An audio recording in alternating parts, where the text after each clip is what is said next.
et la vérité vous affranchira. Soyez bénis. Nous allons entamer notre 9e partie qui est la 5e chose qu'il faut connaître et qu'il faut garder dans son cœur pour être sûr d'être enlevé quand Jésus reviendra. La 5e chose qui peut vous rassurer que lorsque Jésus reviendra, vous êtes certain d'être enlevé. La 5e chose est être transformé par le renouvellement de l'intelligence. Être transformé par le renouvellement de l'intelligence.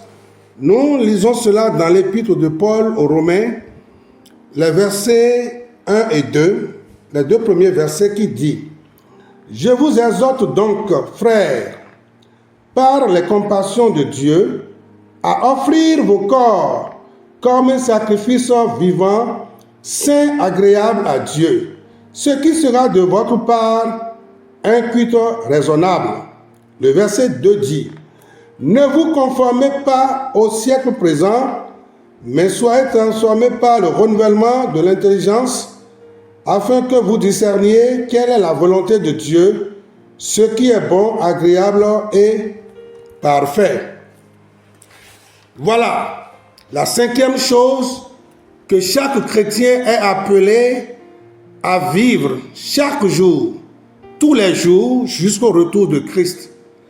Lorsque vous avez c'est-à-dire vous avez une vie qui est basée par la grâce de Dieu sur cette 5e chose que je veux développer, alors vous êtes rassuré, vous n'êtes plus incertain de votre enlèvement. Il n'y a plus rien qui vous fait peur, qui vous donne la peur dans le cœur, comme si Jésus reviendra, vous ne serez pas enlevé. Donc il faut garder la 5e chose qui est d'être transformé par le renouvellement de son intelligence. C'est ce que nous apprenons dans Romains chapitre 12, les versets 1 et 2. Cela veut dire, dans les 2 versets, il est dit « Offrir vos corps comme un sacrifice vivant, saint, agréable à Dieu. » Votre assurance d'être enlevé dépend aussi de cette parole. Comment vous utilisez votre corps dans le Christ, dans la foi? Est-ce que vous offrez votre corps comme un sacrifice vivant, saint, agréable à Dieu?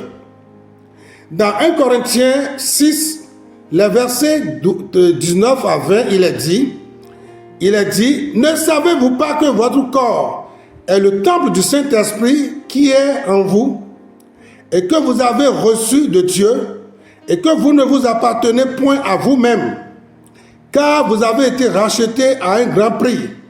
Glorifiez donc Dieu dans votre corps et dans votre esprit, qui appartiennent à Dieu. » Lorsque vous comprenez et vous gardez dans votre cœur tous les jours que votre corps appartient à Dieu, votre homme intérieur, votre esprit, votre cœur appartient à Dieu, et que vous ne vous appartenez plus à vous-même, mais vous appartenez à Dieu, et que vous vivez avec votre corps selon la volonté de Dieu, cela peut vous garantir l'enlèvement.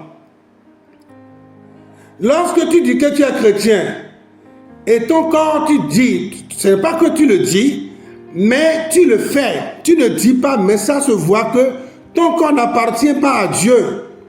Tu es un homme. Tu es vautré dans l'adultère. Tu mènes une vie d'impudicité au cube. Tu es comme un chrétien bouc. Je parle des hommes. Tu es infidèle avec ton corps. Tu partages ton corps en tout, à toutes les femmes. Tu as des bureaux par-ci, par-là. Tu ouvres ce bureau, tu le fermes après, tu ouvres encore d'autres bureaux, tu le fermes après, et tu es en train d'ouvrir multitude de bureaux avec ton corps. Comment tu peux être certain d'être enlevé? Si toi-même, tu te juges, tu vois déjà par ta conscience, tu vois que ça ne va pas, tu es dans la boue du péché, rien ne peut te rassurer que lorsque Jésus reviendra, tu seras enlevé. Parce que tu vis, mais ton corps n'appartient pas à Dieu. Tu n'offres pas ton corps comme un sacrifice vivant, saint, agréable à Dieu. Mais tu offres ton corps à du péché. Tu offres ton corps à des choses de vanité. Ton esprit n'est pas saint. Ton esprit est préoccupé, est donné au monde. Ton esprit est mondain. Comment tu peux être sûr d'être enlevé si tu es chrétien, tu es chrétienne, mais tu vis de cette façon avec ton corps, avec ton esprit? Le chrétien est esclave de la vérité. Le chrétien est esclave de Dieu. Tu n'as plus toute la liberté de faire avec ton corps, avec ta personne, ce que tu veux. C'est ça que Paul est en train de dire aux gens de Corinthe en disant, tout est permis, mais tout n'est pas utile. C'est la vérité. Je suis sauvé, Jésus m'a délivré du péché, j'ai la vie éternelle, c'est fini, je ne peux plus perdre mon salut, c'est éternellement, je suis sauvé. Oui, c'est là où il y a le problème, la discussion de est-ce qu'on peut perdre son salut ou pas? Et il y en a qui disent jamais. C'est vrai, jamais. Mais jamais, si toi tu le gardes, jamais. Je ne veux pas rentrer dans vos débats là, hein, qui vous donnent le poids de dire, bon, quand je ne peux plus perdre mon salut, alors je peux faire tout. L'apôtre Paul est plus grand dans la connaissance de la parole de Dieu, plus que nous tous. Mais cependant, il a dit, tout est permis, mais tout n'est pas utile. Mais si tu veux être sûr, certain d'être enlevé, et que tu n'as pas de frein dans ta vie, tu n'as pas de limite dans ta vie, tu dis que tout est permis, et tu oublies la deuxième phrase, que tout est permis, mais tout n'est pas utile. Toi, tu n'ajoutes jamais tout n'est pas utile, tu n'ajoutes jamais cette phrase, mais tu t'arrêtes seulement sur tout est permis, alors je ne pense pas que tu es en train de te rassurer d'être enlevé. Donc, c'est la cinquième chose qu'il faut garder. Il a aussi dit dans le même passage, ne vous conformez pas au siècle présent. Cela veut dire que ne vivez pas comme les païens. Au nom de je ne peux pas perdre mon salut, je vais vivre comme un païen. Qu'est-ce qui prouve que tu étais même sauvé pour perdre la foi? Qu'est-ce qui prouve que tu avais même cette foi pour ne pas ce salut, même pour ne pas le perdre? Ah oui, c'est ça. Vous pensez que vous êtes plus malin que Dieu. Vous pensez que vous êtes plus intelligent que Dieu. Plus intelligent que tout le monde, c'est ça? Si tu es chrétien, mais tu mènes une vie de païen, on te voit, rien n'est discerné. On ne peut pas discerner ta vie du païen. Et tu me dis que, oui, je ne peux plus perdre mon salut. Est-ce que tu avais même le salut pour le perdre?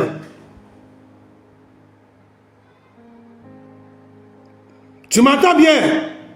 Toi qui au nom de je ne peux plus perdre mon salut, on ne peut pas perdre le salut, pour ça tout est permis, il faut ajouter rapidement, tout est permis, mais tout n'est pas utile.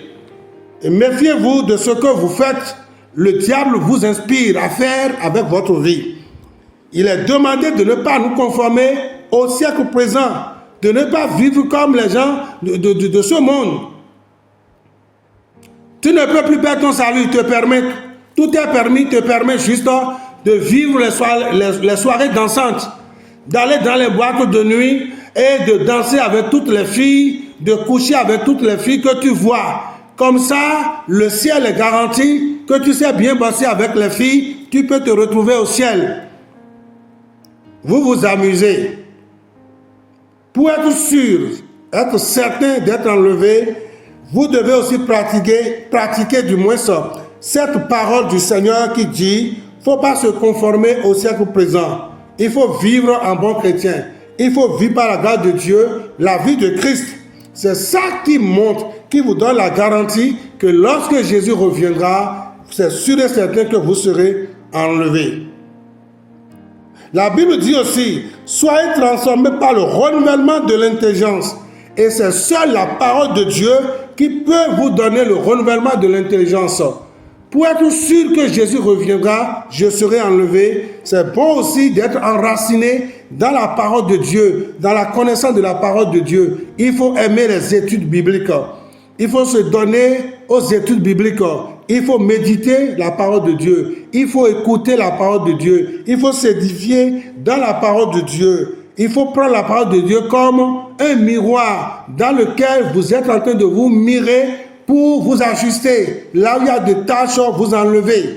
Tout ça vous prépare pour être enlevé. Mais lorsque vous êtes des chrétiens et cochons, vous êtes des chrétiens vautrés dans la boue du péché et que tout est olé, je ne juge personne. On verra la fin.